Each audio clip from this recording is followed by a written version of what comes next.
What is even up? It's your boy Crabman with my boy LATEnstein. Welcome to the Hypnotic Hootout. Are you deliberately trying to surprise me with beginning the show? Yes. I was just looking at the clock and like, 6 minutes. Okay, we're gonna wait here for 6 minutes and then you start. At first I thought you were just like practicing it. Okay, well, hi. Ben's here. Hi. Hey, Ben's. How are you doing? Everything is well. And you? What's up with you? I'm doing good. Doing. Well, slowly doing little things. Yeah. Nice. Mm-hmm. It's kind of tough to start working again. I felt like the work-life balance is like 99% life at the moment. Nice. And it's kind of hard to scale it back. Well, it's not like I'm enjoying myself. Don't get me wrong. It's just like cooking and as fast as possible shoving it in my mouth to race here to be kind of on time. Yeah, so doing fine. Or has a stroke. No, it's the wrong keyboards today also. Stroke on the wrong keyboard. Yes. How about you? Me? Well, I always dread asking this because we're starting to rant for like an hour. Yeah, it's terrible, isn't it? And I'm gonna do the same. Okay, let me read the sponsorship before that.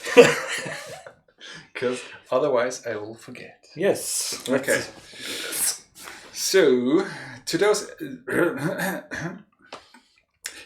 episode is sponsored by the incredible Rash app. Yes, got a rash, but don't know what kind? Well, now there's an app for it. Get it now on rash.com, but watch out, the site's full of adware and viruses and stuff. Yes. I don't know that one. No, it's the Cash app. Aha. It was like the big Joe Rogan thing for a while. Like after he stopped doing it for, what was the flashlight? Oh. Yeah. Mm-hmm. Hi, Red Rogue. Some Rogan trivia there. Fun. Yeah, it's almost as if way too much space in my head is like still infected. Yeah. Hey there. Sure. I kind of teased it on in the arena that we'll be talking about the CUII thingy. Right. So we're not going to talk about it right now, of course, but eventually. I, of course, absolutely forgot every time you told me about this. Great. So, yeah. So I look forward to learning more about it. Great. So how have you been? Oh, jeez, my life. Grab a beer. Yeah. Well, where to even begin? So I've kind of done like the big, terrifying, scary thing that I've been kind of prepping for the last 10, 15 years. And that's to have a chat with my parents about the way they've been treating me and fucking me up. And that kind of went okay, I feel. It went pretty good, honestly. I was there, by the way. So, That's probably why it went well. Maybe. It's good to have backup and support when I get flustered. I mean, also they couldn't go mental on you. That's true. Because they would lose face in front of... That does help, yes. Basically third sibling, third child. The son they never had. Yeah. Now that was... I did not see that coming. I have been thinking about needing this talk since like uni times. Yeah, I remember. Yeah, that was the big thing. I've never I guess I was working my way up there to have that conversation, but I guess after all the cleaning up I've been doing in my life over the last 3 years, that was the only thing left. And I don't know if it changed a lot, but I guess a dialogue has been sort of opened. And I guess I will see what comes of that. It's certainly, in a way, very freeing. Already, just to be having been able to have said this, to at least sort of be heard. I mean, I don't know how much they really could take it in that moment, but in my head, that was always gonna go much, much worse. So that's pretty neat.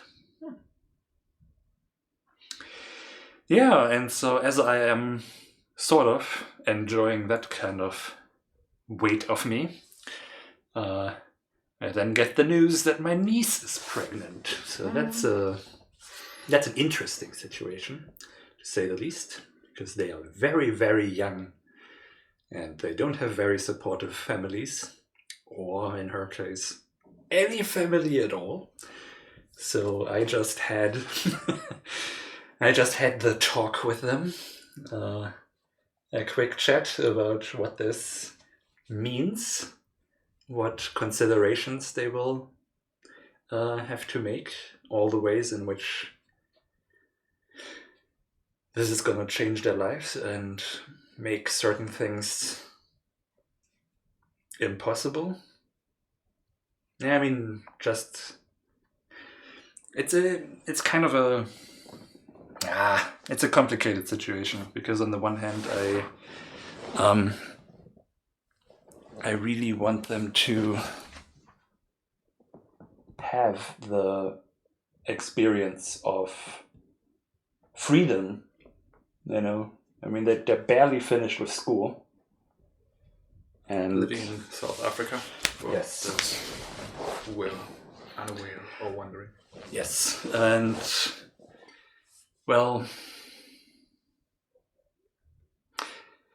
they've never really been outside of the township that they live in. They have not even really experienced the city, I don't think, let alone anywhere else in the world or even the country. I mean, there's, I think they go to Lesotho every now and then, but yeah, so it's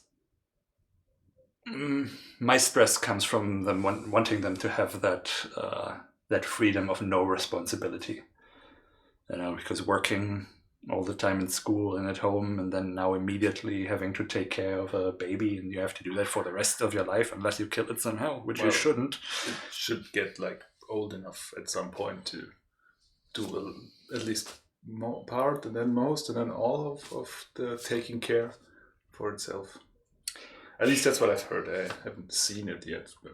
And I mean, if they decide to go through with it, which it looks like now, then of course we're going to do the best that we can to enable them to have the most of life. But of course you will never be in a situation like we are right now, of not having to worry about literally anything, being free to do a stupid thing like make video games for a living and not even making any money of it, and still spending recklessly and globetrotting and all sorts of stuff, which I would love for them to have that opportunity. But I also understand that it's a really hard sell, because basically I'm telling them they're giving up on a life that they don't even know exists. And it's not necessarily one they can get, right? I mean, they can get, but I mean, part of that was that they're not living in the privilege we have here. So it's kind of a different thing, right? That for sure. I mean, that's, I think, why they don't see that life being lived, because it happens elsewhere. Yeah. Everybody around them is in that situation, and it's kind of, it's not an ideal one. I see people being very unhappy and very frustrated, and it's kind of more of a clamoring to make ends meet rather than figuring your situation out and doing this in a place where you have more resources or just a support system to do this. They would basically have to do this on their own. And like the best I can offer is like a little portion of my welfare, which is nothing at all. So it's a terrifying prospect, but yeah, I mean, I was talking to Mbali about that too, if you had asked me at 20 if I wanted to, I would have wanted to stay with my girlfriend at the time, have kids with her, just live in a small apartment, have like a small job, and just, a small life, a small happy life. Sounds awesome. And if you had told me, oh, but you can have the life that basically I have today, I still wouldn't have chosen that because it seems so ungraspable. It's, I mean, that's the problem with trying to explain an experience. You can't, you have to experience it. Yeah. And it's always like the problem with experiences, like they aren't like even if two people get the same like experience, like objectively, they might experience it differently. So maybe you would like to do that. I personally, and then I feel that that's like how I'd react. I have no idea how I'd answer that question. Basically, when I was 20. I mean, when I was 20, I didn't have a girlfriend. Never had one. I had no idea what I would want to become. I had no idea that game development could be a job or it could be something, professionally done. Yeah. I think I wanted to become like an administrator, like at a like computer science, like just setting up PCs and networks and just then like sitting in a dark room there and pushing buttons, browsing the internet. Yeah. It's tough. But your life is kind of like a soap, huh? It's like the soap is revolving around your life. Yeah, I'm not sure if the drama seeks me or I it. Really, in a relationship of mutual affection. That's not like my flatmate. That's always has drama, and I'm kind of understanding now the reason why she encounters like awful people every day and gets incredibly upset about how people treat her all the time. And now I know she is kind of generating that. She's like going to war for every slight misconduct she sees and takes it personally, and that's not what you do.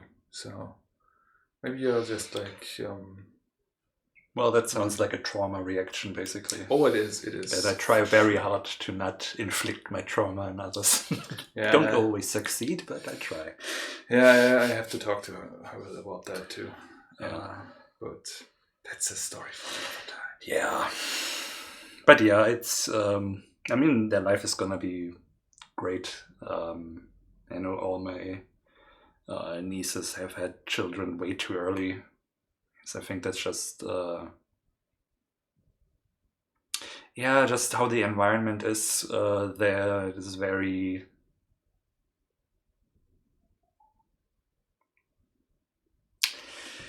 I don't even know how to describe it, but it's definitely deeply patriarchal.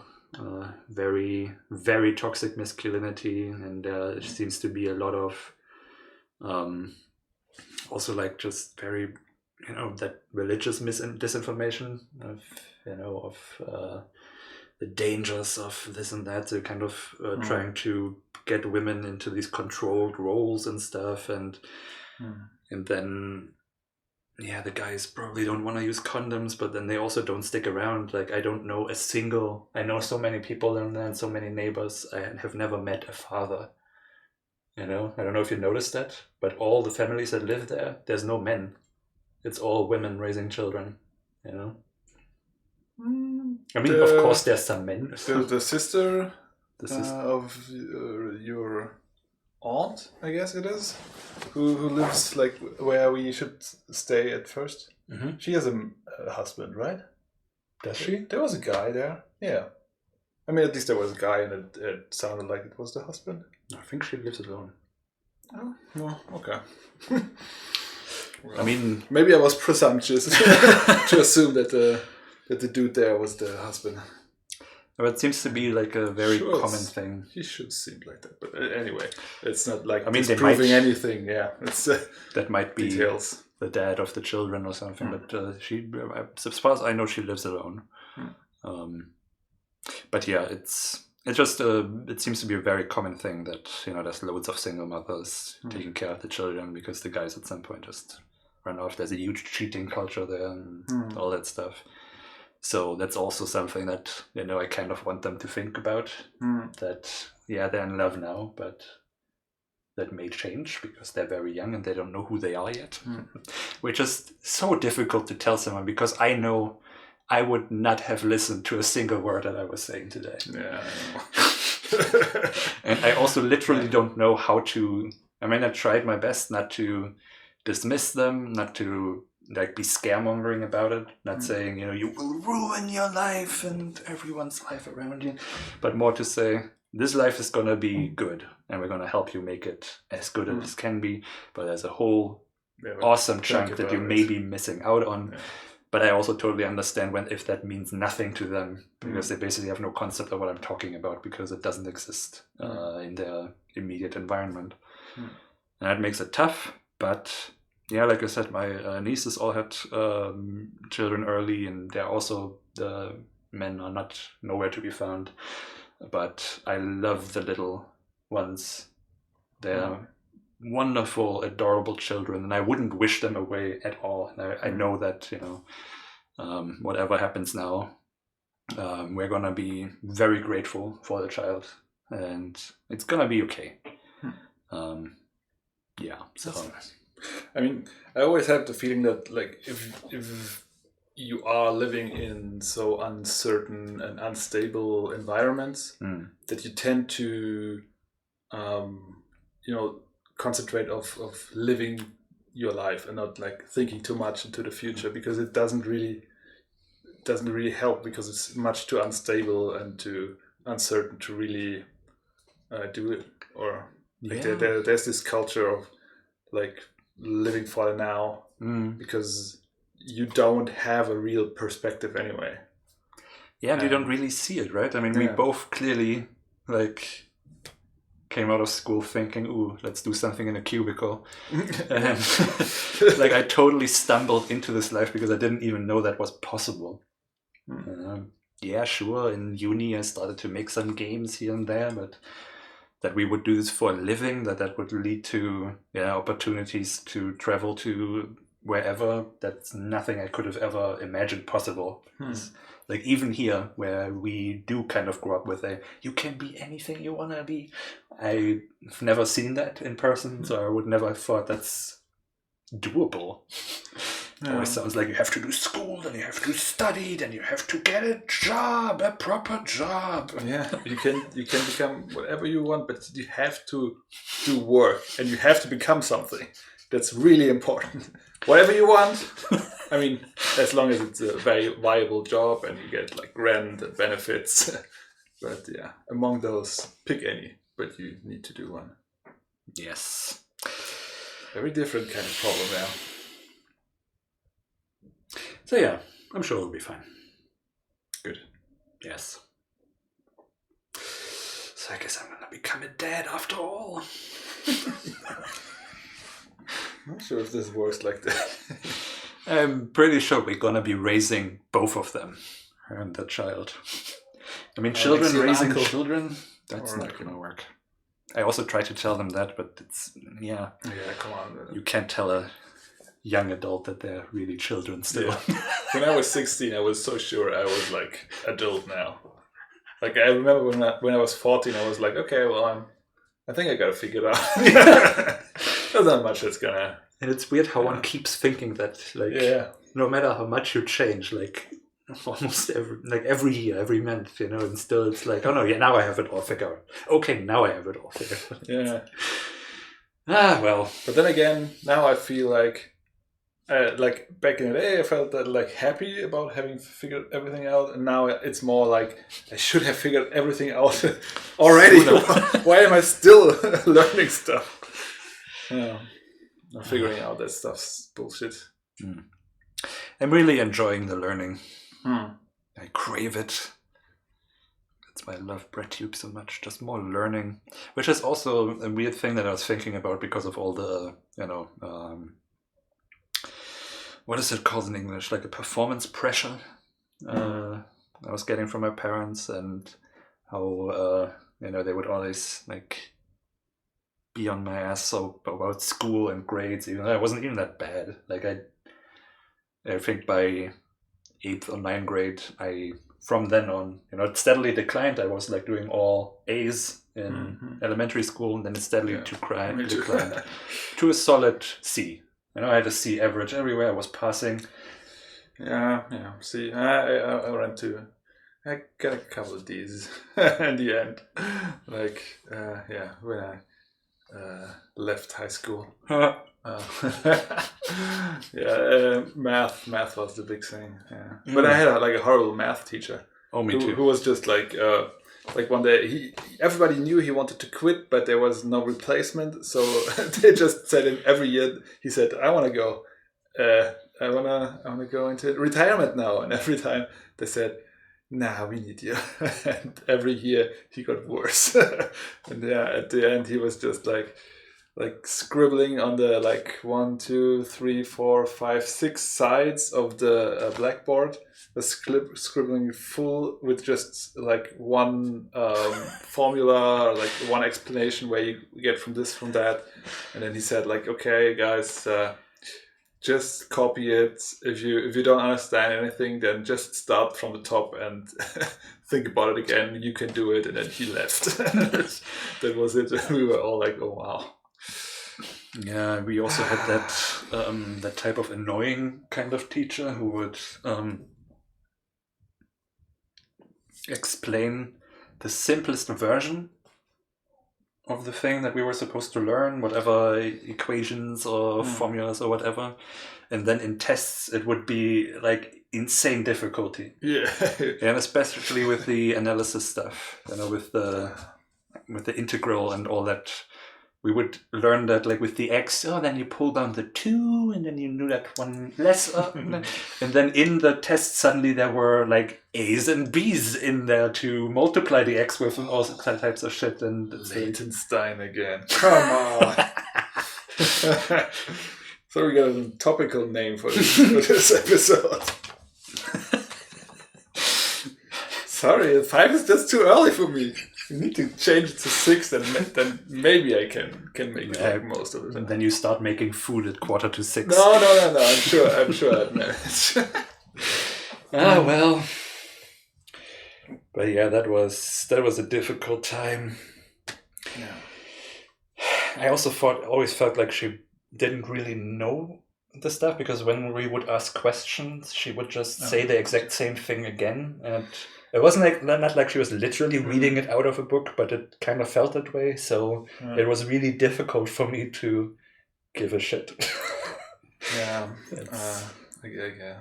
I just recently, this week, I read a Reddit post in the German subreddit about horrible teachers. Yeah.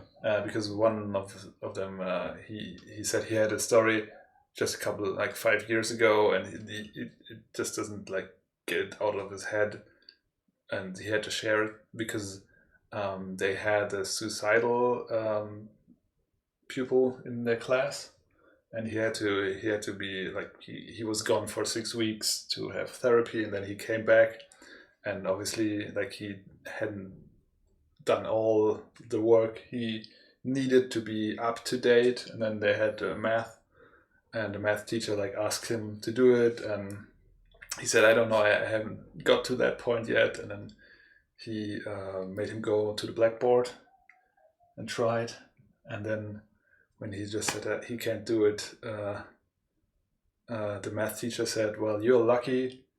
We are on the first floor, because if I would you, I would jump out of the window and kill myself."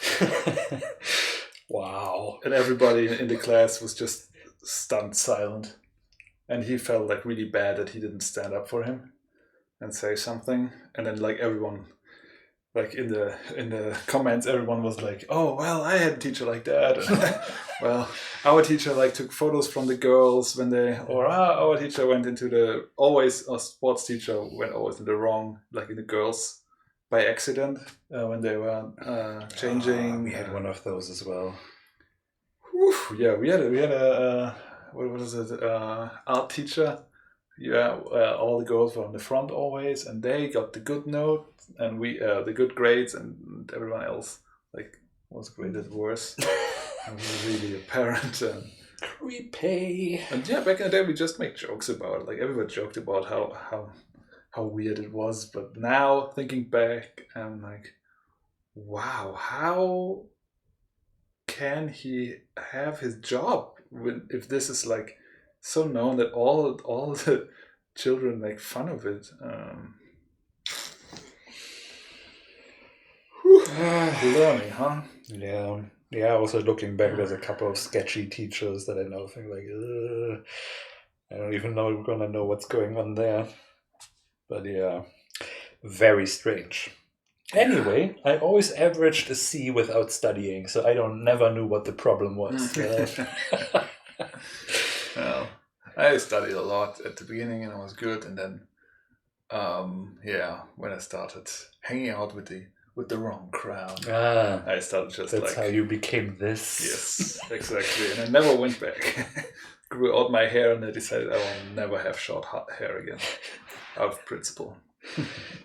Nice. It worked out for me. I'm sitting here like happy. Something worked. Yeah. Why was I talking about grades? Something to do with my parents. I don't know. Well, who's to say? In any case, whatever. Who needs it? I don't. By the way, what internet provider do you have? I believe I am with... it is Kabel Deutschland, which is Vodafone. You want to try accessing the website? Let's try. Because here's this little thing. Here's the thing. What website would that be? It's s.to. S.to? Yes.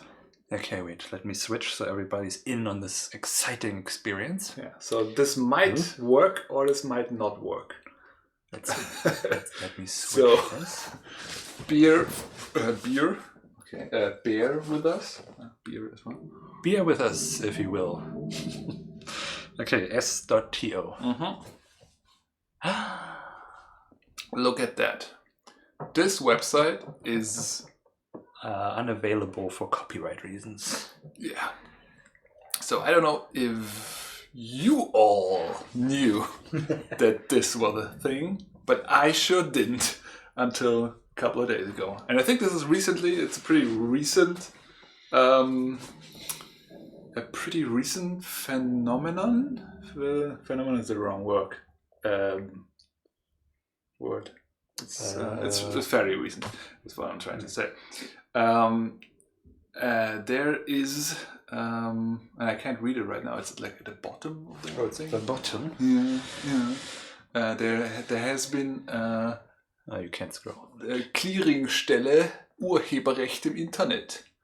So that's the clearing position for. I guess it's the clearance office for copyright in the internet. Yes. On the internet, somewhere. Yeah. Close to the internet. Yeah. And you might want to click on the little here that's underlined there, so we get some more of the background information. Yes. So it's all in German, of course. So sorry about that, but it's just a German thing. That's the thing.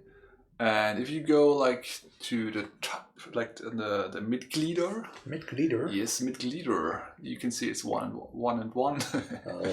Börsenverein des Deutschen Buchhandels, Bundesverband Musikindustrie e.V., DFL, Deutschland Fußballliga GmbH, Game. What's the game doing there? Therein lies the problem, I see. No. Yeah, we just recently became members of the game. and kind of, yeah. So that's a brief stint. I gave Hannes the task to put the logo on the website, and then I think the day after I see this, I saw like there was a YouTube video which kind of seemed sketchy to me from some kind of German attorney, who was like, really, oh my god, you gotta do something. First off, you need to like and subscribe my channel, and then you gotta share this video around to fight whatever. And then I read some more on heise.de about the whole thing, and because we are members, I asked, what are they? What kind of association is that? Yeah, so I asked the game in the game Slack, what's going on? Why are you part of that, you piece of... And I was supported by, or rather, to be frank, Oswald from Secret Item Games was before me. I think he posted it on Indie Arena, and that's how I found out. So it was Oswald who informed me basically indirectly, and he started a thread in Slack as well. I just also commented on that. I think I need to make that clear in case he's watching. Hi, Oswald. I'm not trying to take credit for stuff I didn't do. The game was like, okay, well, we it's not a problem. It's all like in accordance to law. And yeah, why don't we talk about it like in person, like on video, I guess. And that's what we did today at 2 p.m., which is the reason why I'm late, of course. Sure. That is the reason. And at first I felt that it was really sketchy. Like the whole thing seemed like, oh no, they're gonna censor the internet, and the game is like part of it, and that they ran like really engaging in a discussion with us on the Slack also felt a bit weird. That they wanted to talk with us instead. To me, it felt like they wanted to silence us. But as it turns out, the people from the game are actually pretty nice people. So I talked to Felix Falk, I think, and Christian Hennig, something, who's an attorney, and knows all the rights stuff. So yeah, so they talked about us with us about the whole thing, and turns out I don't think it's that bad. So first off, the German legislature, I guess, decided a while back that internet service provider are responsible for the access to illegal content. So that was like a BGH thingy. They decided because of the site Goldesel, which I think, was it like torrent site or something? It's like vaguely familiar, Goldesel. But they decided back in the day that Vodafone, that's like internet provider problem, and I think Vodafone was angeklagt, was sued for Fuck You Goethe, which was like available on Goldesel, probably. I might vaguely remember. I might throw around a couple of facts, but again, we're game developers, so please do your research. Just giving you like what I researched, so be aware. But in any case, so in German law, the internet service providers are responsible for that. So they have to pay money to the rights holders if websites allow people to access the content for free. So the ISPs, they got together and they talked about different ways to tackle all that. Because of course Vodafone didn't want to be sued again, and there was a lot of here and there. And Felix from Game told me, and that it has been like for multiple years in discussion, and like in game they had this discussion for 2 years, roughly 2 years, and then when the internet provider started to this initiative to basically find websites that are almost only illegal content, and to just like block their DNS, like their URL. So if you want to go to s.to, they will show you this instead. But if you know the IP of the website, you can still access it. Or if you use an VPN. Yeah. And that makes sense. I still had like a couple of problems. First of, why and how is the game involved? Is game involved? Secondly, is this a problem for net neutrality? Because this is something I hold very dear to myself, to my core values. And thirdly, piracy. Is it really a problem? Yeah. Why are we doing this? Because this isn't really helping that much. Was my feeling. Like everybody who wants to access that site still can. No problem. Yeah. So I'm gonna start with this. So this is really a problem.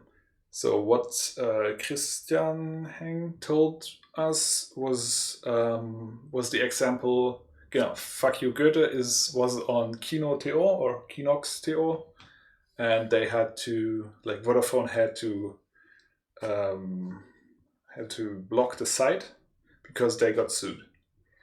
And the thing is, the website is apparently run by 2 people who are, like, one of them is on the run from the law, not because of movies or TV series, but because of weapons smuggling and drugs and stuff.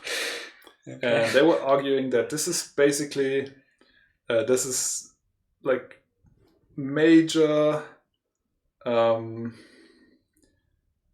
there's major crime connected to these websites. They make money with this, and they use it to funnel it in drugs and weapons and stuff, and that's why that's why they feel they want to do something against it, and they feel like that's important. And I kind of get it. I mean, obviously, people can still access the site if they really want to, but I'm sure they will lose money with this. The Kino.to will lose money. And if it's money that's not going into, what's a big crime called? If they work together. Collusion? Crime. Conspiracy? No, something having crime. Like mafia is God, I'm so syndicate. Yeah, well, syndicated crime. Let's talk like that. Was a different name, but thank you. Syndicated crime is fine. I'm going to continue. Yeah, so I get that. Okay, that's fine for me. Then, God, what did I say was the other thing before? Like net neutrality. So the thing is, the internet providers have to do this because the German law is like it is. So either they will have to pay money if they get sued, or they have to find a way to block these sites. There's no way around that. Did you mean organized crime? Organized crime, thank you. Oh yes, organized crime. Yeah, I don't like organized crime. I'm all for like piracy. I have not a problem with like except if like people make money with this. I don't want to make, and if it's organized crime that's making money with that, like, okay, that's not, there's something I feel like there should be done something against, for sure.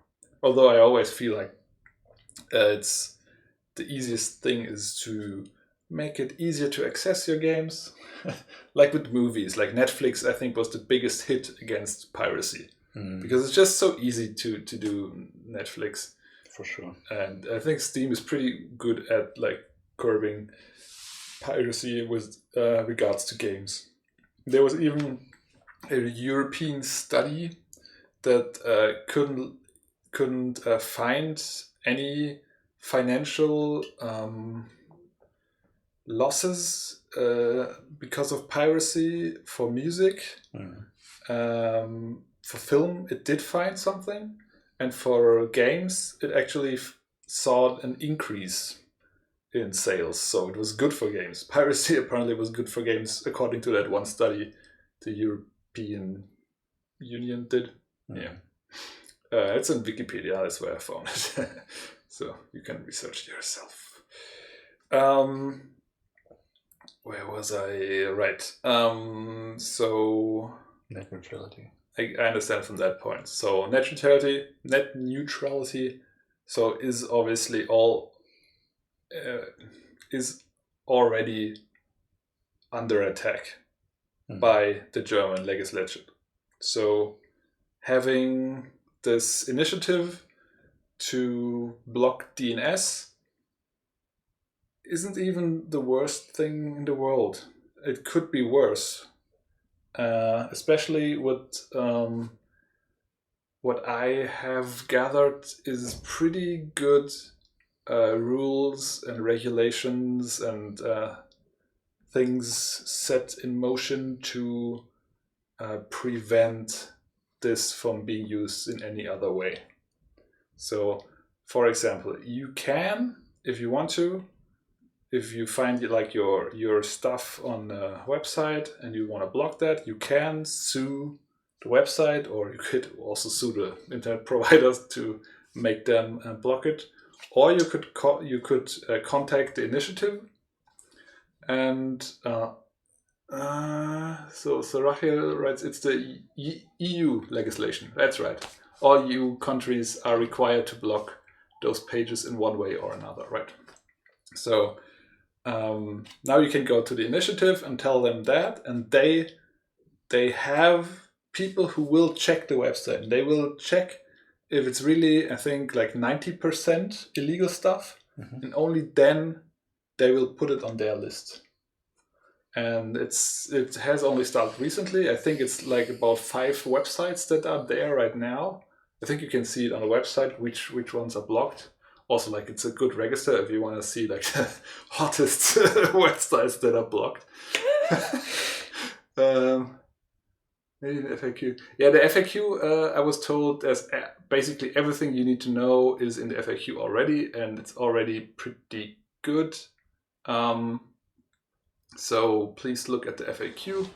That's cuii.info/FAQ for your own research purposes. So yeah, I don't think, at least this initiative doesn't isn't another attack on net neutrality. It's only like application of the rules that the EU has already.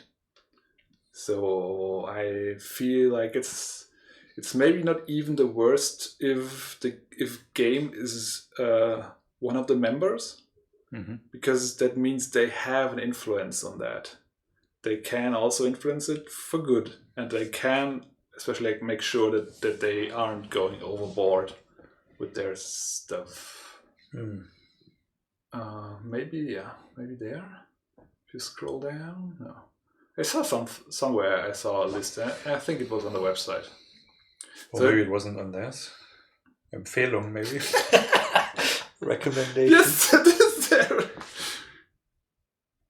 S.to, yeah. What? Well, now I'm curious. What's this? What? Yeah. So that leaves only one thing open for me personally, is why is the game there? How is it involved? And so let's get to the why. Why? Why? Well, if you'd read the game, what's it? The game manifesto, I guess you could call it. There is a part. Mission statement. Mission statement. Yeah, maybe it's mission. There is a part about digital rights management. No, it's Urheberrecht. What was Copyright? it? Copyright. Yeah, and they specifically want to protect copyright for games for their members, especially, of course. So this is like part of their mission, is to make sure that copyright is upheld, I'd say. So they are bound to kind of be involved in that because of that point. So I told them that I don't think that's really a really good way to do it, but I guess it's the only way right now. So it's not that I want them to be involved with that, for sure, but I kind of feel where they're coming from. And I know they have like big players that are very, very concerned with copyright, and that will push copyright issues like that. And in that regard, I think it's not as bad as it could be. It's not like game is like pushing for more copyright legislature, or like on the initiative, like for more sites, which kind of, I don't know, makes me feel a little bit better. In any case, but does it make you feel good? Well, so lastly, I think how is the game involved? And so I don't know how much I can say, because I guess it's like internal stuff as well. But they are they do contribute money, and this money, as I understood it, is used to finance basically a lawyer there who looks over all the websites to make sure that they are not like banning sites that shouldn't be banned. So to me it sounds like they're kind of making sure that they are not going overboard, and that's kind of nice. Yeah, and to all the fishiness, and that it's like we didn't know it before. It kind of it felt like it came out of like out of nowhere. Well, this was like a big topic before we were members, so that's part of the reason why I didn't really get anything. And also it was like in the rights group, the people who talk about like law and stuff and regulations. And yeah, I haven't really signed up for any of the groups, so I don't. I'm neither a member of any of those, nor do I get any information. I will look up, and I will probably be part of some of these to make sure that like the next time I'm up to date, and I also can like I have a say there. I can say this and that, and like talking to Felix and Christian Henning, they also really appreciated that we told them like our concerns, and they told us that they like there will be like a new a period is coming up where they will review the process they did, and they will mention like our concerns and make sure that they are heard. So kind of felt pretty good. I mean, maybe they're just really good at their jobs, making me feel good about it. That's a possibility. I'm easy to convince, but it did really feel good. And Oswald had the same experience. He also was sounded very, very happy, I guess, with with what they told us, and way less concerned. Because like at the end, game or no game, the CUII is there and it's here to stay. It has now about 5 websites. They told me like in the next couple of months there will be 10 more, and till the end of the year they will probably have about 50 sites they block. And that's like a really slow but really secure process they are trying to do. And so as far as I see it, there is a need to do something because of the law, and what is being done seems okay. Doesn't seem bad. And they also wanted to they also were thinking about like involving a user rights group as well, to make sure. And yeah, also and I were both like, yeah, do that. That sounds pretty good. So that's everything I gathered and like my feeling on the matter. So what's your feeling right now? Or what's your feeling in the chat? Yeah. Please let us know. Oh, yeah, so Achiel says they try to prevent overblocking.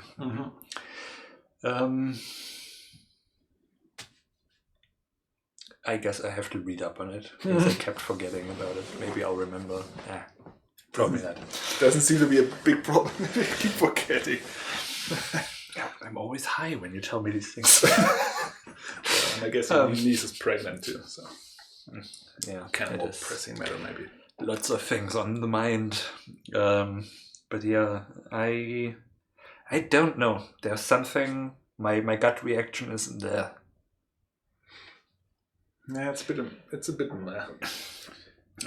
But part of that is also that I think copyright is bullshit in many ways, and I don't really feel, because it's not really. I mean, it's not really there to actually protect the creator. It's to protect the people with money from making less money, or whatever they think they're gonna lose if people get free advertising for their products. It was surely like patents. It was in the beginning meant to protect the people who invent it, who make it, who build it. In the end, it was exploited, and it's now a tool for the big companies to harass people. Yeah, and I mean, you see how horribly copyright law is abused on YouTube and stuff like that. And my gut reaction is that I feel very icky about contributing to, anything to do with copyright law. I feel the law shouldn't exist. I understand if the law exists, something needs to be done, but I still have like an reaction to it. At the same time, I do think that certain sites should be blocked, but that has nothing to do with copyright. I think stuff that has, that mythical dark web stuff, if you hear about criminal organization, child pornography, all that stuff, that's things where I would be very happy to support blocking that stuff, but just upholding rich companies' right to be even richer, that's kind of... I have complicated feelings about that. But I get the sentiment, but I doubt that it's really making them richer. It's just this greed to nobody gets something for free. I don't think it makes them more money if there wasn't. I know it probably doesn't. It's protecting the protected, and I feel like that's overprotecting the already overprotected. Yeah, probably the people who would actually need it. I mean, still stuff gets stolen left and right from artists, and they have no recourse to do anything about it. Just saw that scroll by on Twitter yesterday or something where what was that? Some game had a new extension, one of those big, was it Monster Hunter or something like that? And they like literally ripped off like some small artist's artwork, just twisted it a little bit, moved the head a little bit. Like he took his work and put it over the thing. It was like slightly recolored and slightly twisted, but it was the exact same thing. Okay. And there's nothing he will be able to do about that because he absolutely cannot afford the lawyers and court fees and all that stuff. And so I would actually be very happy to just say, fuck copyright. Our stuff is if someone wants to steal our stuff, copyright isn't going to help us. So, well, put it on his side with over 90% of illegal stuff. We could go to game and say, hey, but we didn't even have to be like part of game. So, like Wendelso says, I have to look deeper into it. I do not like to build premature impressions on this topic. Well, I do. But, but yeah, I also have to read up on it. Yeah, it's a complicated topic for sure. Yeah. And I don't even have the headspace to read up on it. So I guess I'm going to just be whatever for now and hope that I'm not committing moral crimes by being complacent and funding such a thing. Yeah, so you don't feel the need to leave game because of that, because that would be like the freedom we have right now. We can't say let's get out of game. We could also just like hide the game, look on our website. Yeah, or to like an asterisk. We like to get accept the part about. Well, I will definitely have to read up on that more. I also have to like understand better what game even does for us, because from what I understand, we just pay them like $200, and sometimes we get a free ticket. No, they have been involved with the funding, for example. They have been working on making the funding possible, and we got the funding. But we don't just get that because we're part of them, right? So what is our membership? What are we getting out of that? We are supporting them monetarily to do stuff like the funding, like to help the German games industry in Germany. And they are making cool events, and they give out free tickets to their members for events that are apparently more expensive than what we pay yearly to game. And they are lobbying. So they are lobbying in the German government for games. So we don't get overlooked like so many other industries and mostly people.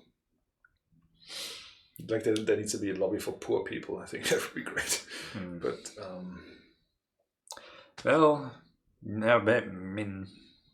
that's the question then, right? They're doing some good stuff. They're doing some sketchy stuff. How much? I guess that's where the question of how much that conflicts with ideals and stuff comes in. So I guess it's something to think about if I haven't forgotten tomorrow. Israel says you can also get stuff on their page like an indie guide or contract templates for employment contracts or publishing contracts, NDAs and so on. Right. And you also get you can easily get in contact with the other members. Like they help you find if you need like a company to work together with, they'll help you under members, and like they have these like topic groups they work in, and they work on different except for the law and rights stuff, and then you can be part of that, and you can you discuss topics, think about solutions. I don't know what they actually do there, but you can be part of that. And you can get the information they work out there, like their research you get, and then you can read it. But essentially what you're saying is that what we are funding is a lawyer to check they're not overblocking. Yeah, and all the other stuff game does. It's only like a small part probably of all the stuff that game does. Well, I guess funding some checks, check systems is checks and balances. Yeah, that's what I was thinking of. Is not the worst thing in the world. So yeah, so maybe I'll be okay just not thinking about it. Medicine says another thing which is really helpful, especially if you like to create content about games, like streams or videos. And there's a link. There's a link to licenses for Let's Plays. Oh wait, that opened in the wrong thing. The different guidelines. Paste and go and switcheroo. So the license registry for Let's Plays. Alright, you get like market data as well. There are the events. Mm-hmm. Well, okay. They do quite a bit. We should like put our guideline there too. Yeah, I see. Do whatever the fuck you want isn't listed. But it can be. I guess. Mm-hmm. Yeah. All right. Okay. I am. All right. I am going to feel okay about forgetting again until tomorrow. Personally, I don't have a bad feeling with that. I did at first have really bad feeling, and now I think it's okay, and I think it's actually good that we can be involved there, that we have a voice there as parts of game, as members. Thus, I wouldn't want to leave it. We've also told them that maybe they need to, like, they didn't want to really, like, we talked to Felix and Christian and said to them that maybe they should like put more effort in maybe explaining it, because again we didn't really get anything, and they told us that they didn't want to, like, they aren't like the music industry that really wants to put that forefront, like, look how tough we are on piracy. That's not their idea, that's not their motto. Yeah. But they are thinking about like going maybe through the FAQ again, and they even thought like a bit about like maybe doing a little video explaining it. But like Christian Henning said, he's not sure who will want to do that video, because people have getting like boxes of shit sent to them, of real shit. So who wants to put their face in pro for stuff like that? And I kind of I do understand that, and yeah. So maybe but I mean, if they explain it well, then maybe they won't need to feel that. Well, maybe we already explained it well for them, and they just can use our little part here. Just cut that out. Do a little highlight. Put some upbeat music on it. Not too upbeat, please. This is a sad show. Ooh, animated character. Yeah, just do that. Yeah. Well, all right. Yeah. What else do you have on your list there? Oh, a couple of things. Like, you might think like that most of it is for the thing we talked about, but most of it is for Zack Snyder's Justice League. I see. Yes, let's complain about media. I also need to complain officially about. Well, then you start. I've been talking so much. Yes, of course. So I've been playing Assassin's Creed. I haven't talked about that on the Hootout yet, have I? No. Okay. Only to me. Yes. I think. Yeah, so... Waifu explains copyright. That's it. You can use my voice for her as well. And I mean, they have like these virtual influencers now and stuff. we need like a game waifu. A virtual... Yeah, maybe that's a good idea, actually. I'm gonna start a Slack thread about it. Yeah. Anyway, Assassin's Creed, Black Flag, or S-Creed, as it's formally known, I think. But I feel like I have complained about that before, because I remember looking up how many hours I've played. Which I should check now. So I'm 60 hours in. Still haven't completed the tutorial, if you will. It looks like the game is a tutorial. That's really what pisses me off the most. It's so uniquely frustrating to me. And I mean, I know that I have developed a kind of snobbery around storytelling because I crave learning about the craft, and the more I learn, the more upset I get with people not doing it properly, um, and really,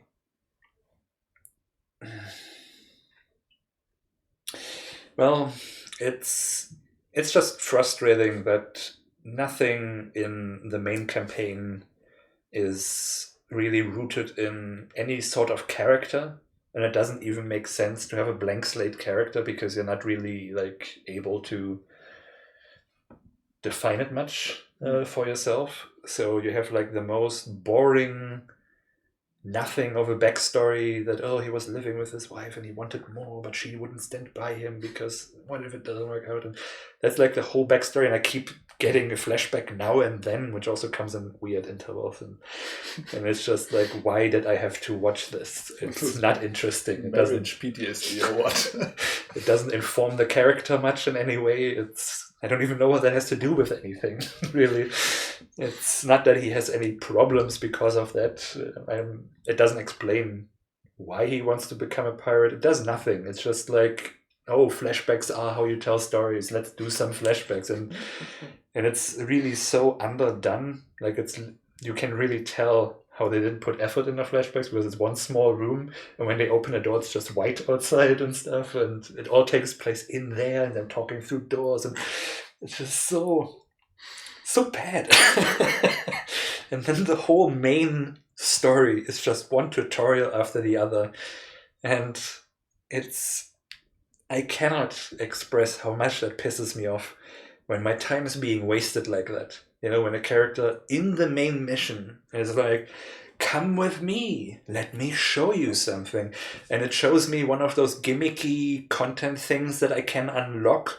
And the story explanation for that is the same as the mechanics. It's just, if you unlock all of these, you get this special armor that you want for some reason. There's no explanation about the armor. There's just, if you collect all these keys, you can get this. But follow me. Let me show you another gimmicky waste of time. Do they explain like why they know that? Nope. Does everybody in the world know that they get It's literally just a main character there to explain the mechanics to you, and no story reason given at all. Is it the same character all the time?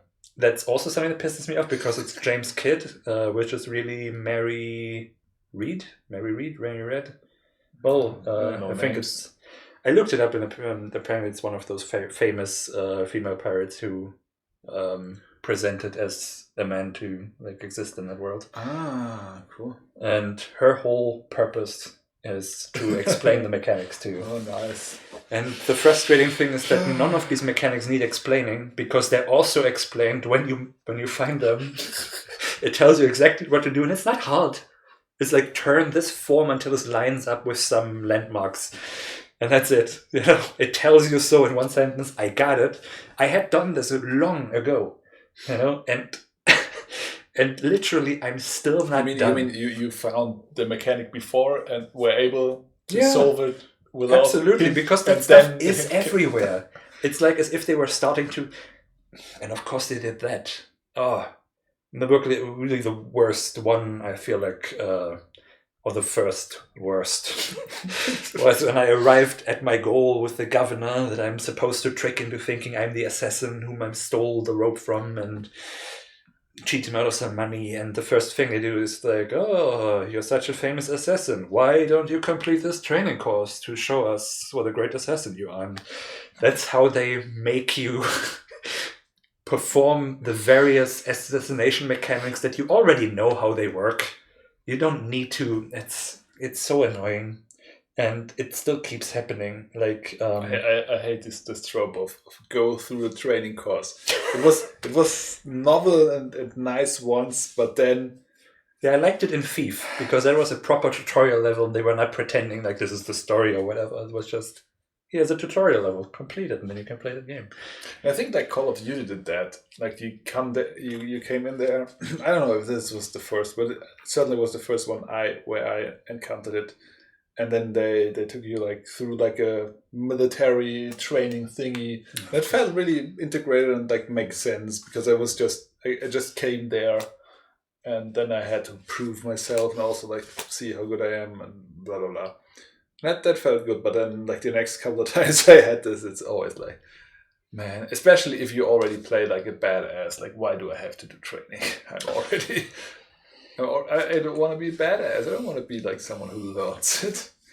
And that's also the thing that I find really upsetting is how not at all badass all of it feels.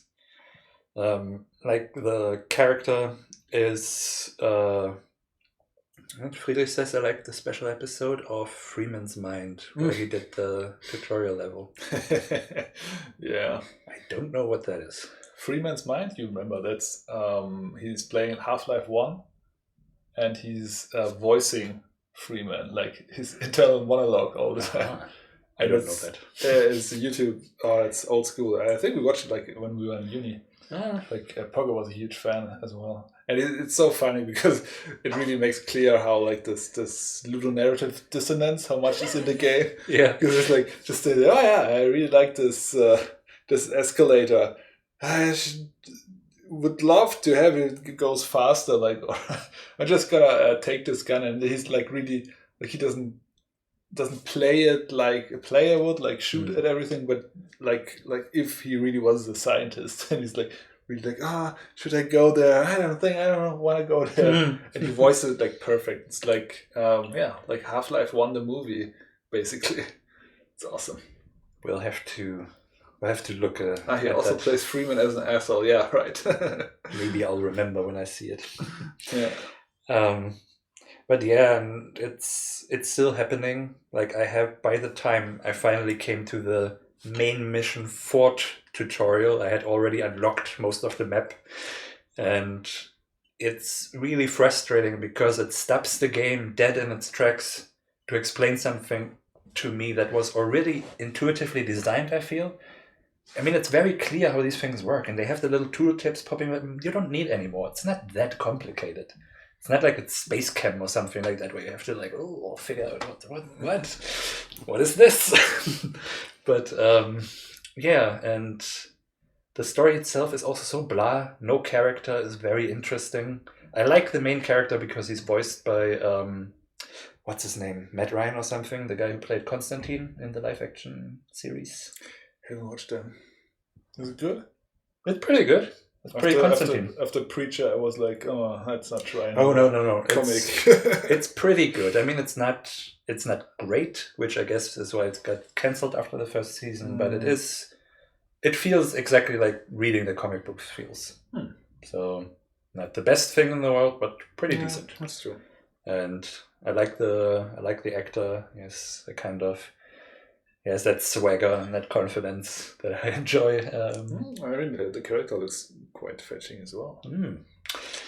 But yeah, so the whale hunting when you're like yes, the whale bare breasted, and you get that. But of course, don't get wet. But yeah, otherwise it's just random shit that happens, random betrayals. Nothing is really explained, and I don't give a shit about the Templars at all. Like, and even less the Abstergo stuff. Like when you are forced out of the game and they try to like construct a larger narrative around that. It's so bullshit. Yes, right. Last time I complained about that, and then the next mission that I played was me being thrown out of the game after completing a tutorial. Having to go up to the CEO, where I would briefly be in the room to listen to a phone call. He says, hold on a second. He doesn't say much on the phone call. Then he says one line to me and I go back down. And it's like, why are you wasting my time? I just want to run around and jump up buildings and shit. Why is this so... And that's also the thing. Message, dude. It's... And that's the part that I also don't understand. The whole thing is about being nimble and agile and climbing things, but everything is so sluggish and slow and weighty. They animated him like a tank. The ship, driving and battles, they're also very slow and heavy. Well, that makes sense. It makes sense, but it's not fun. I don't want sense. I want an awesome feeling of I'm an awesome pirate. And all I get is, this is slow. And I'm getting better with all the boats aren't your thing then. No, for sure. When we do TLL, that is gonna be action-packed and adrenaline. You're gonna feel great about what you're doing, because why the fuck am I playing some realistic boat simulator or some shit? I just want to have a good time. It's literally a fantasy of jumping into... I mean, that's the whole framework, right? It's a video game within a video game based on being awesome and being pirate and stuff, and... it controls so bad. I don't remember having that much trouble with other Assassin's Creed games, but my god, this game does not get me at all. It, like, always, when I try to walk through a door, suddenly he runs up the wall, and then I can't. And then because everything's so over animated, just walking that little step around is such a process of having to turn around, like walk in a circle, like I'm maneuvering with like a big machinery or something, like a tractor trying to get that through the door, and it's so annoying. But yes, I've played 60 hours because I'm... Be sure to leave a review. Worst game ever. 60 hours of my life wasted. Yeah, no, I'm always, like, after every mission, there's, like, you can rate it with a five-star system, and I always give that, like, 2, and if I didn't have the worst time, maybe a 3. I think there was 1-4 when I was like, oh, thanks, that's just it's a bad Hitman mission, but at least it's something. You hope they're still analyzing the game? No, I get the satisfaction from just saying, that sucked! It's like on WhatsApp when they ask you, how was that call? I always say, bad! It was bad! I know that doesn't go good.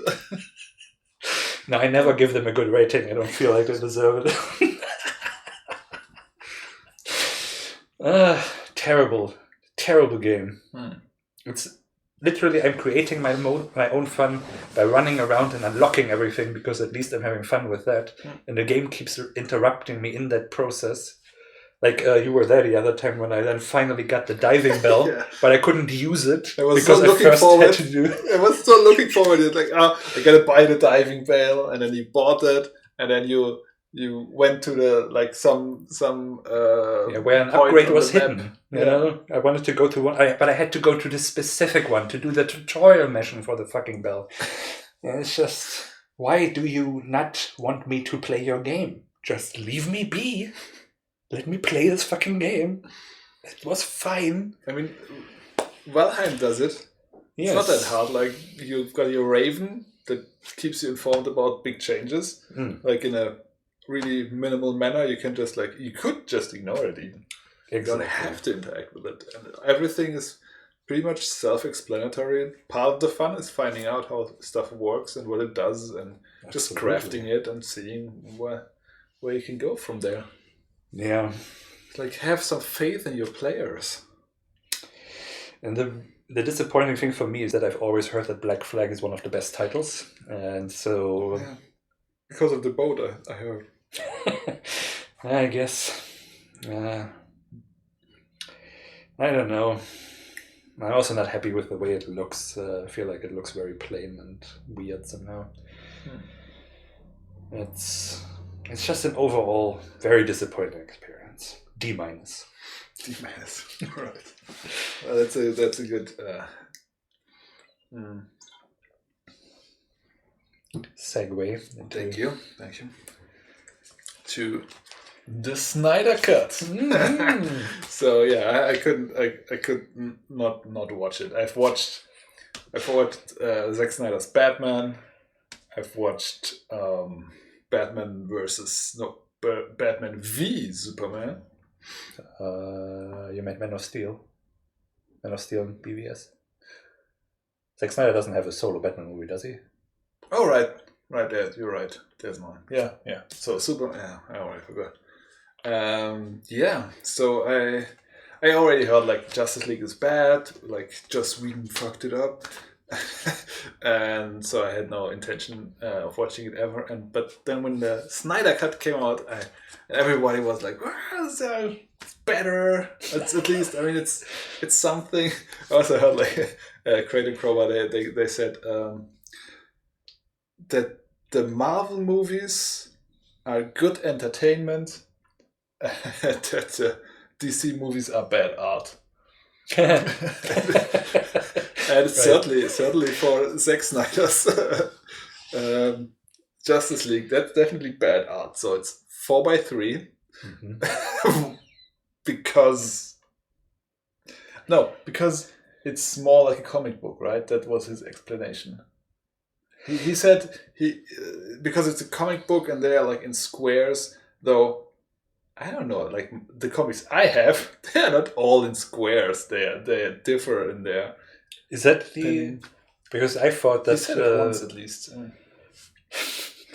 Because the way I understood it, it was designed to be a 4x3 black and white movie. That's why I'm waiting for the black and white version, which is apparently coming soon. I've seen it. I've seen it's out. It's out already? I think it's out now. Oh, okay. Then maybe I'll watch it. But I thought it was as sort of a golden age of comics, sort of the era, making sort of a 40s, 50s movie. And that's something that interests me, actually. So the black and white trailer that I saw, I do find that interesting. Yeah. I don't think... well...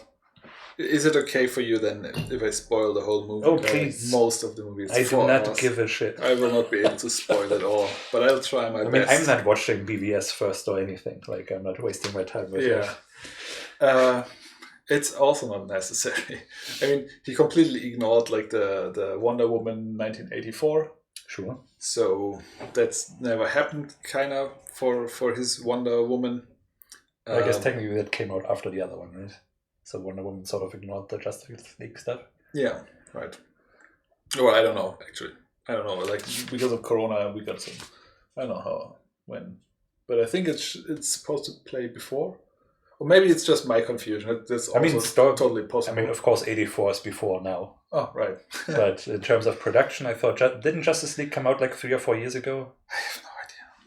But possibly. Feels a long time ago. That would be excused. I don't have to hold on to that criticism. I've got enough criticism outside of that. But I think, the Wonder Woman stuff has ignored the whole thing in general. So I'm going to give... I've got like lots of points here. Because it's just so much weirdness. It's so weird, this movie. But like overall, the plot, I want to give a couple of like adjectives, non-spoilery. Well, the whole movie is 4x3. It's very desaturated in comparison to the other Justice League movie. It's so self-indulgent and pandering. It's at parts it's just nonsensical because it just like because of the visual or just like some feeling that Zack Snyder wanted to create. Like if you stay and think a little bit about the plot, you're like, that doesn't make any sense. Why should that happen now? He's like constantly like undermining his own like emotional plot points he that makes. I think he said that once, that he doesn't care so much about the story, he just wants cool moments. Yeah, that makes sense. That's totally what happened. Like completely. Like it can be. So my favorite example for like weirdness, and also like it's trying to be like MCU. Mm-hmm. It really feels like he tried to make his own MCU moment here. Mm-hmm. Kind of combined with The Lord of the Rings. Funnily enough. And of course, it's very dark, edgy, and a lot about individualism, because that's kind of a Zack Snyder thing, isn't it? Yeah. So my favorite example is the following: we have a scene that has been cut from the other Justice League. Mm-hmm. We then reshot the whole thing, and it's a conversation between Lois Lane and Clark Kent's mother, Martha. And Why did you say that name? and they talk. So by Joss Whedon's version, they talk at the Daily Planet or whatever the journalism thing is. The Daily Planet, right?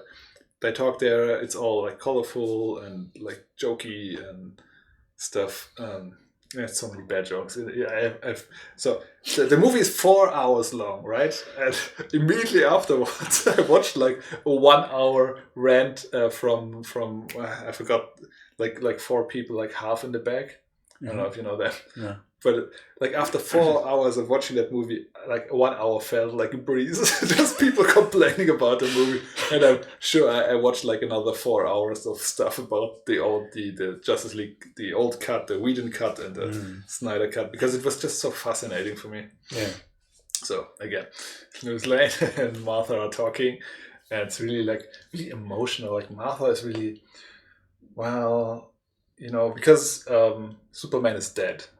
So spoiler, Superman is dead. I mean, that happens in the previous He one. died in the other movie. And they are like kind of sharing the pain, and Martha is like, yeah, you don't be concerned about me, I don't have any money and I had to sell the house, but don't worry, Lois Lane, and you concentrate on yourself, and I have heard you haven't worked really, and it's kind of nice, like gives them space and time. He gives so much space and that doesn't deserve it, but this time it's right, and you really feel it. So in Snyder Cut, it's not at the Daily Planet, it's at Lois Lane's home, I think. And yeah, so it's very nice. Martha gets out of the room, like out of the apartment, and kind of has like this funny look on her face, and then she changes, becomes like completely unknown character, like some superhero character. Apparently it's the Martian Manhunter. Okay. So the whole conversation, just like this emotional part between these two women, is just like ruined by this guy, and he doesn't play a role in the movie. The Martian Manhunter appears in the end again, like only to like tease that something's gonna happen, or like he doesn't appear again. I don't know why would he do that? Oh god. Yeah, a lot of people might fun about how slow-mo it is, and it's really slow-mo. It's just like Zack Snyder and slow-mo is the weirdest thing. He loves that so much, and this movie has lots of it. But yeah, I think like the best thing you can say about a movie is that it's very consistent in its weirdness and its slow motion. So yeah, movie has 6 parts, so you don't have to watch it all in all. You can do it like a series, basically, in 6 parts. That I think that works fine, but of course I watched it in one. It could also be like 2 movies. I see a possibility of cutting it in the middle, and it could also be like one good movie if you really cut it down. Oh man. Oh man. Okay, so I'm just gonna start with like Wonder Woman. I just like wrote down like all the characters and what the weird stuff was about them. So Wonder Woman kind of forgot the last movie, but of course in that case they couldn't know. So she's like still haunted by the loss of her loved one, and not really open about being a superhero. Although in the first part of the movie she saves people from a bank robbery and is really open and helping people, so that doesn't really make any sense. That's the favorite part of Wonder Woman, is just how she's really violent in this movie. She just kills people left and right. In this, like, it's not a bank robbery. It's they're like terrorists. They want to blow up like 4 blocks of movies stuffy there, and with the reasoning of if they blow it up, then they will change the world somehow. And Wonder Woman like comes down and kills everyone, and then In the end, there's just like the main villain guy there, and he wants to shoot at the what's it, the Geisel, Hostage. the hostages. Mm.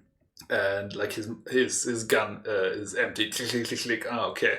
So he takes out this machine gun and just sprays it on them. And Wonder Woman, just in the right moment, she jumps down. So either she waited for him, or she was just lucky that he didn't have like munition in his gun, and like blocks all the single bullets flying. Because she can move faster than sound, which is nice. But then he's empty, and then he reloads the weapon, and Wonder Woman just stares at him instead of taking him down.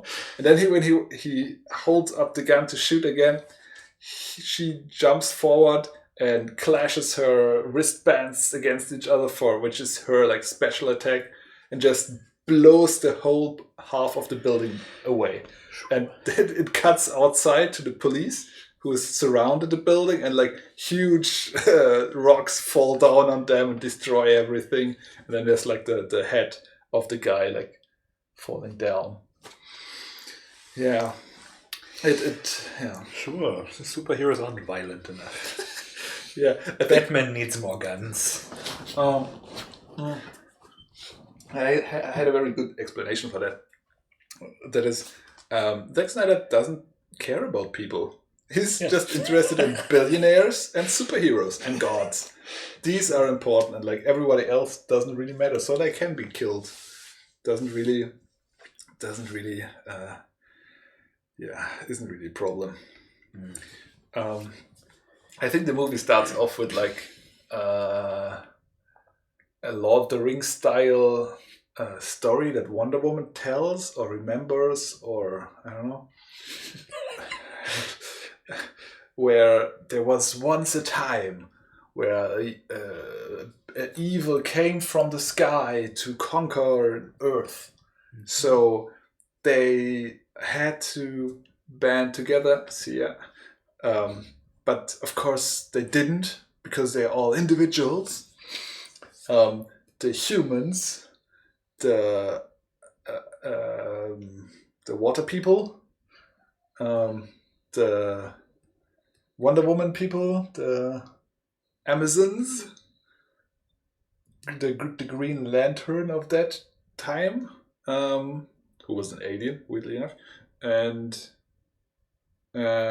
probably someone else. Like more. They banded together to fight this evil. No, they didn't band together. I'm sorry.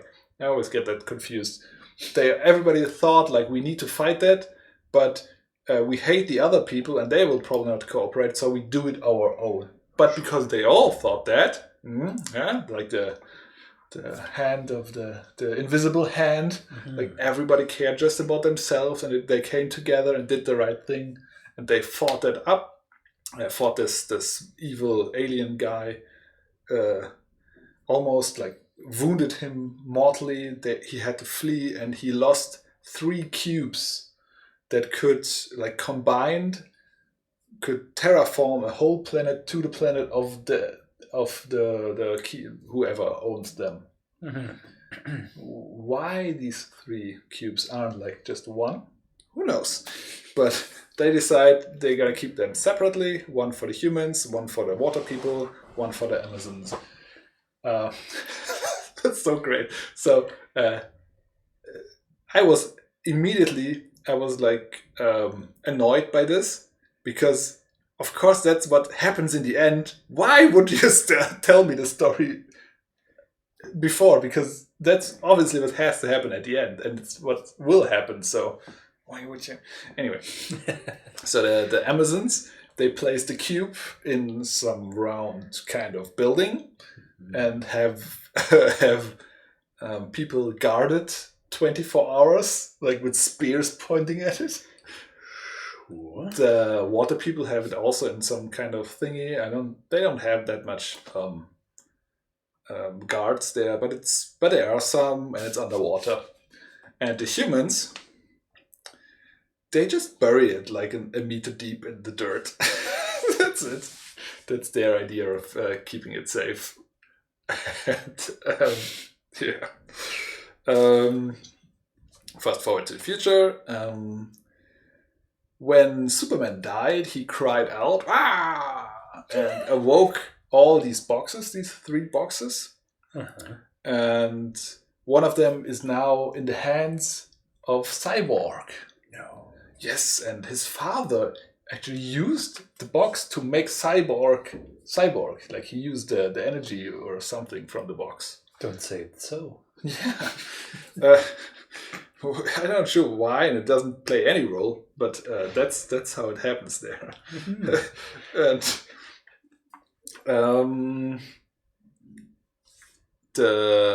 so the first one is the Amazon one, and the new evil guy is called Doomsday. No, it's just Doomsday. Steppenwolf, Wolf Rider. No, what's that? Oh, Steppenwolf sounds familiar. Steppenwolf. Yeah, it's Steppenwolf. Which is the weirdest name for an alien. Why is he called Steppenwolf? That's a very human, like German word. Okay, well, I'm not gonna get into that because that's just comic weirdness. I have no idea what you're talking about. I'm very confused. Okay, so Steppenwolf comes down to the Amazons and steals the box, the first box. Sure. So the Amazons are like, "Oh no, we gotta tell somebody." Well, in the Justice in the Whedon cut, they just fire an arrow that burns a building, like some old ruins, and Wonder Woman sees it and is like, "Oh, all right, I know what I gotta do now." In the Whedon cut, they ceremoniously, in slow motion, take out a box where there's one of these arrows, and they're like slowly carrying it over. And then she's like, but the man, they won't know. It's okay, she will know. And then she shoots it, and it flies over the whole ocean and into like the ruin, which is an Amazonian temple or something. And it goes up in flames.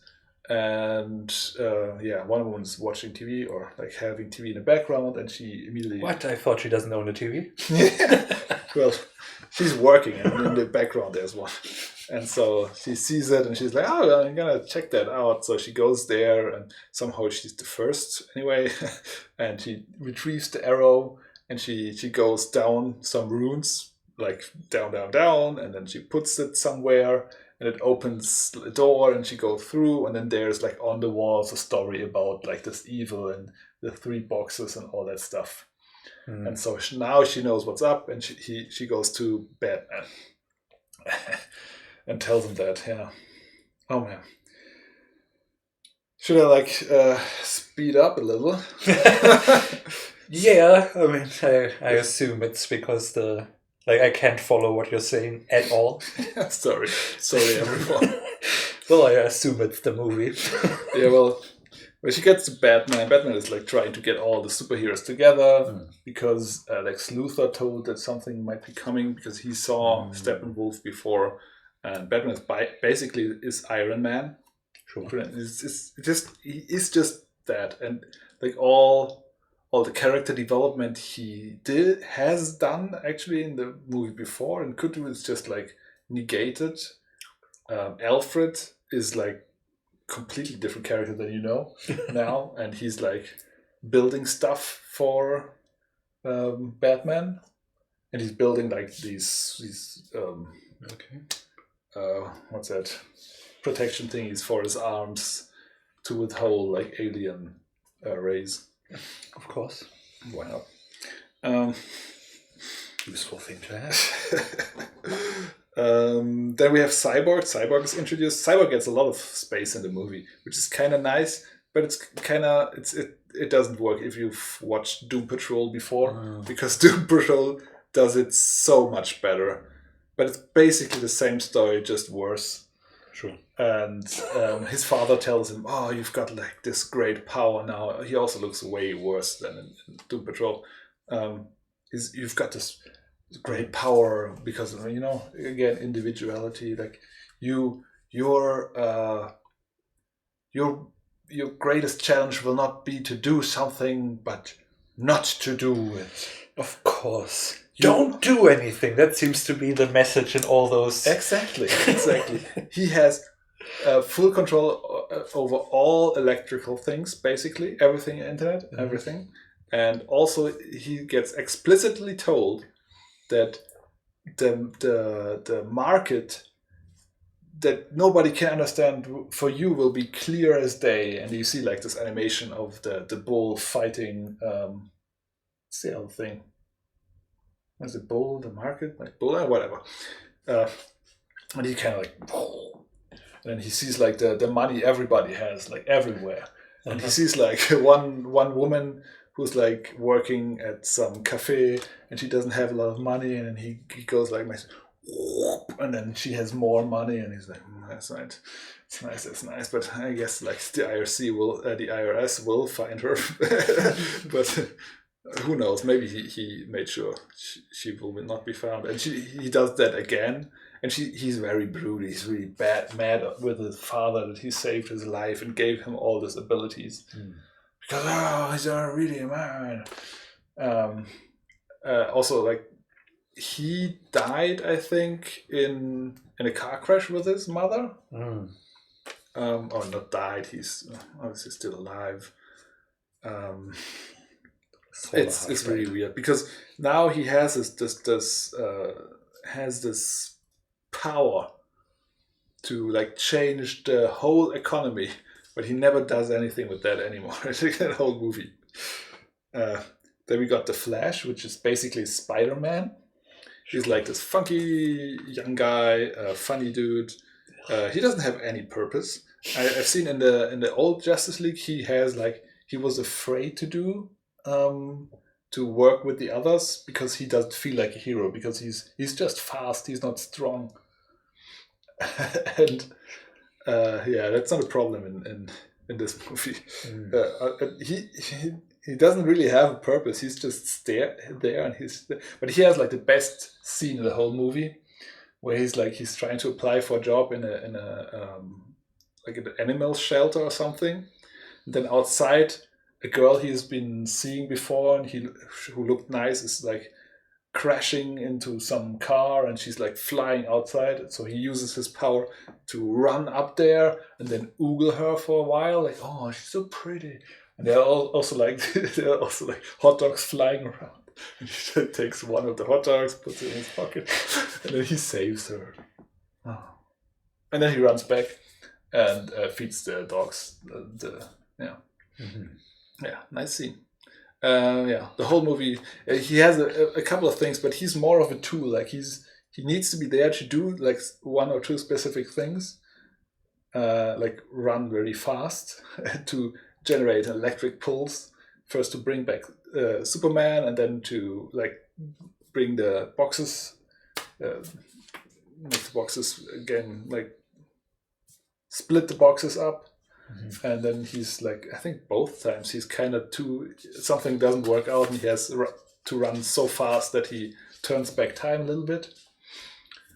But other than that, he doesn't have any purpose in the movie.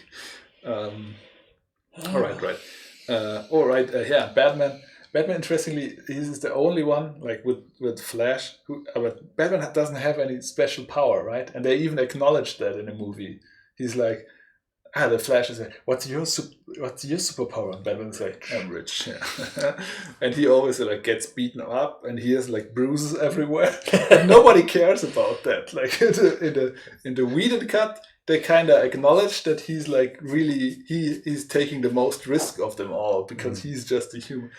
Whedon cut is not interested. He's rich. He's basically a god. Aquaman is basically Thor. Yeah. Thor. Is the cool dude. Yeah, he saves like people in the water, but he doesn't want to be a hero or do anything or want to be king down there. He's like, oh, that's not for me. I'm just a cool dude who's cool and stuff. He's like helping a village, and Batman finds him there, and he goes like, there's this there's this man who comes from the sea. I know he's here. And then Aquaman is like, I don't know this man. And then, I don't know if they fight. I don't remember that part. But then Aquaman goes like, Aquaman is always like pulling up his shirt and going in the water, and just throwing his shirt away and just going in the water. I don't know where he gets these shirts and pullovers, but he does somehow. And then the whole town is like singing him something for him. Like, and it's just like holding on. Like, it's just like, look at Aquaman going in the water, and look at these people. They love him and they sing to him, and Batman is standing there. And yeah, it's a very important scene that goes on way too long. I love it. Yeah.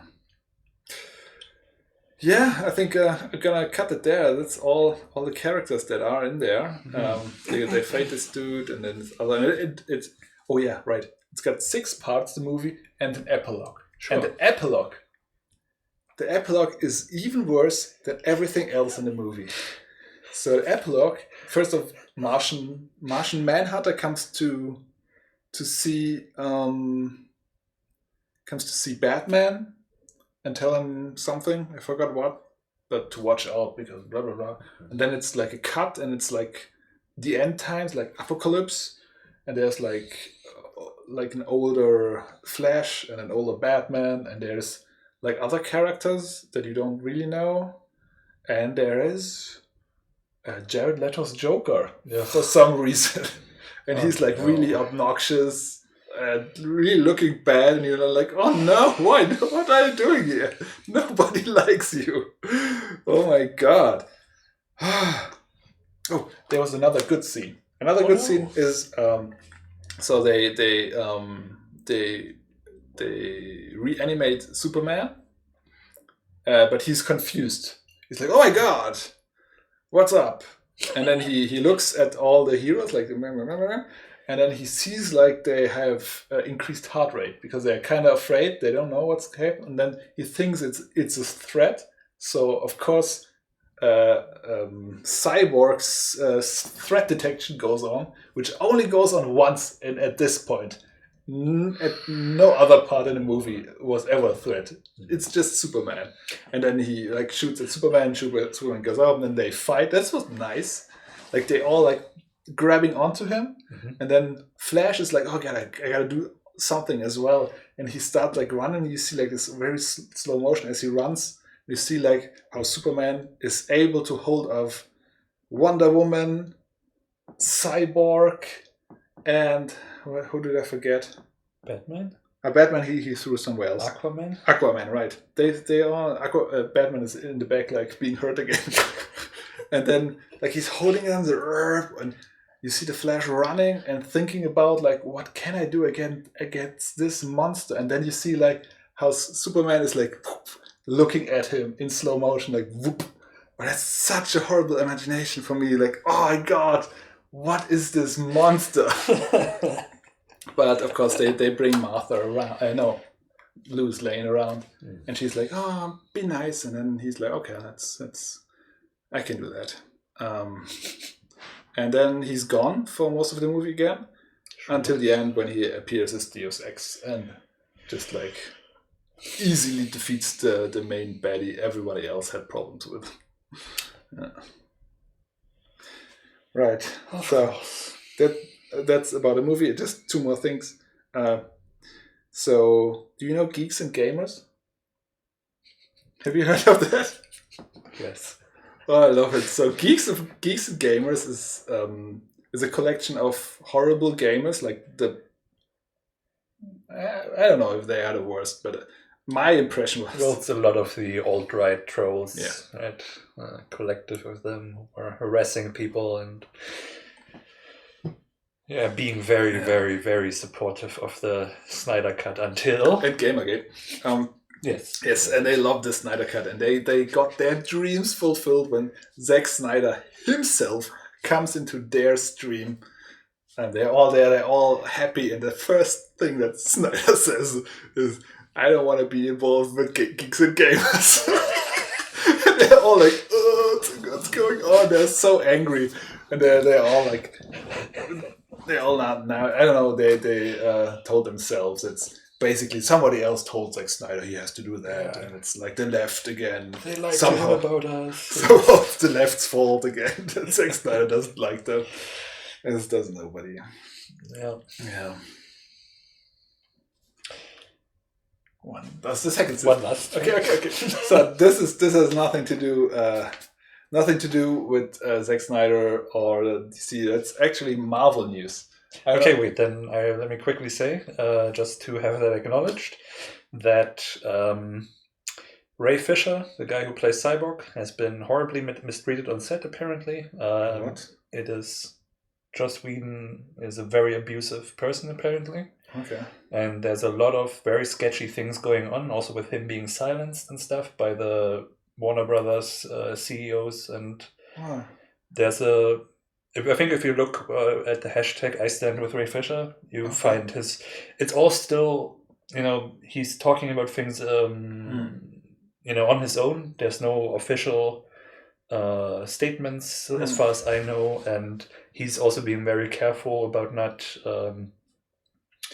saying things, I guess, that could have been into legal trouble, that get other people in trouble. But there's a lot of sketchy things going on. And one of the things that came out is just how horribly Joss Whedon mistreated everyone. And so that whole thing came up again, and a lot of Buffy stories. And I don't know if you noticed that, but there was a lot of... we had that in 2017, I think, already, when his wife came out about his emotional abuse. And now again, it's... Well, he's the prototypical, what do you call it? The prototypical male feminist. The exact kind of quirky, nice guy that you ought to be wary of. People like us look bad. It feels. Us. We're the real victims here.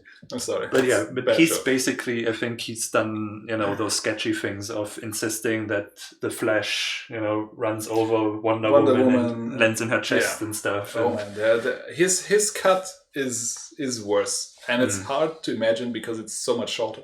But he filled it with bad jokes. Yeah. With really, really bad jokes, he made it a bit more colorful, and he really tried to lift the mood. And it's just like a completely rocky mess as far as I know. And yeah, he cut most of Cyborg out. Yeah, because I think that was a thing that he was speaking up against the mistreatment of others. I think that's also why he's being a little bit vague, because he doesn't want to tell other people's stories. But yeah, I think he was speaking up against, was going to, people in charge, and they were all backing Whedon, and now he's being ousted, basically, and discredited and stuff. And it's all very, very not surprising, but yeah. Unfortunate. Oh, no. Bad. Oh. Yeah, he seems like an insanely creepy and abusive person, Whedon, so... Definitely don't watch his cut. Yeah, because I think that's the one thing you can say about Snyder. He has weird Randian politics, and it's not very good. That is, at least at the thematic coherence and everything. Yeah. I guess he's a good director of the photography. I think he tries to do good, but he has really toxic ideas like deeply buried inside him. But it sounds like he's a good dude, at least. So that's that's just the thing that I heard that he's not a bad dude. Well, he's not a bad dude, maybe. No, it sounds, everybody seems, the people who are working on Justice League seem all very fond of him.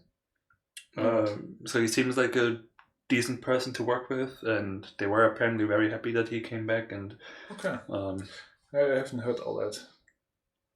That's nice to hear, because of I kind of like the style of his movies, but the more you look into it, the more you realize that they have really weird messages in them.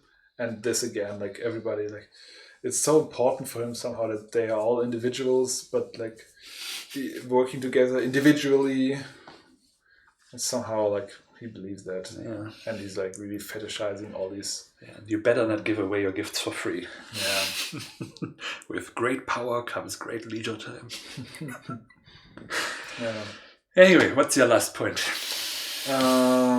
Marvel news. Have you heard that so it's the comics, right? That the comics have that the most recent incarnation of Red Skull is based on Jordan Peterson. And he found out, and so Red Skull is having like his own streaming, and he wrote a book, 10 Rules for Life. Like people were like, kind of, oh, look what the left is doing. Oh, I love that. Yeah. It's also written by a pretty cool dude whose name I forgot. Tanihi something. He's working on doing a new Superman. Is he writing the new Superman? Sounds like a pretty cool dude.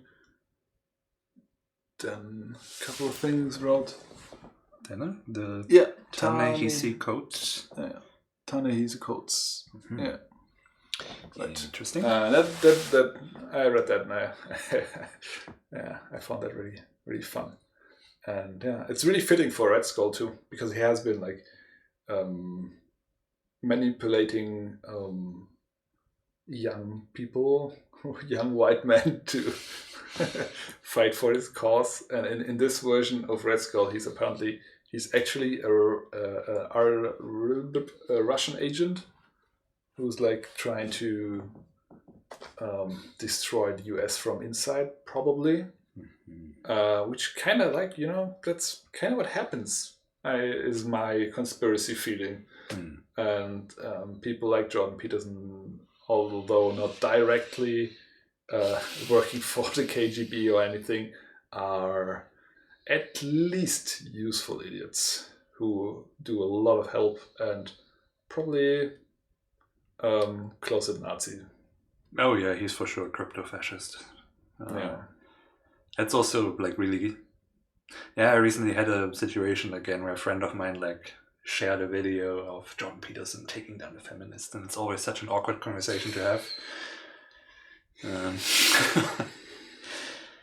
It's very difficult because it is palatable enough that if you don't, if you're not aware of the dog whistles and stuff, and yeah, I mean, I went down that road. I watched his whole Maps of Meanings lecture on YouTube, and I was fascinated. And there was the whole what's his name again, the podcast that I mentioned just before we started. When we started,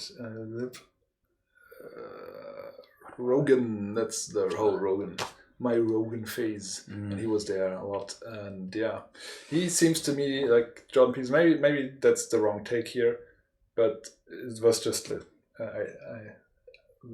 just came to me that maybe he's like the Ayn Rand of our time. Like always preaching about like how you have to be like self-sufficient and make your bed, but then like getting hooked on drugs himself, going to Russia to detox, nearly dying in the process, and now being back. And wasn't he put into a coma and then he had neurological damage from it? Yeah. But he came back and he didn't learn anything. So that's helpful. Just double down. So that's it for this week. Right, and we made our 2 hours. Oh, nice. So now I think we can hop on over, send Wendizel over to Red King. Yeah. Oh, we got a couple more views, I think. Oh, we do. We do. So, thank you for watching, listening, being here, giving us your... I wonder if I do this, if we also send our bot over there. I'll try it. Let's see. Yes, have a nice weekend as well.